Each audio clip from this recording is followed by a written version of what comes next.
മൂട് പോയ കൊച്ചെ. ഒരു കാര്യം ഒരു വട്ടം പറഞ്ഞാൽ കൂടുതൽ വട്ടം ഉമ്മാക്കുന്നുണ്ടല്ലോ. ഇഞ്ചുറി കണക്കന്നെ ഞാൻ അപ്പയ്ക്കും.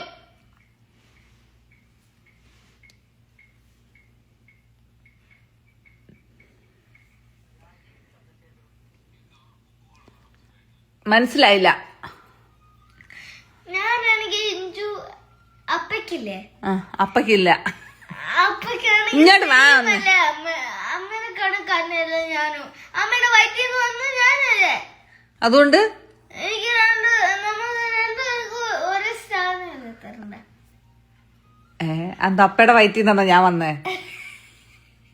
നീ ചിരിക്ക് വന്ന കരയുന്ന കൊള്ളക്കുറച്ചിൽ കാണുന്നത് എനിക്ക് കലിയ. എത്ര വട്ടം കണ്ടിട്ടുണ്ട് കള്ളക്കരച്ചിലോ? ഡെയിലി ഒരു 3 വട്ടം. ഇപ്പൊ എന്ത് പ്രശ്നം? അപ്പയ്ക്ക് ഒന്നിൽ കൂടുതൽ ഉമ്മ കൊടുക്കുന്നതിന് എന്താ അമ്മയ്ക്ക് പ്രശ്നം?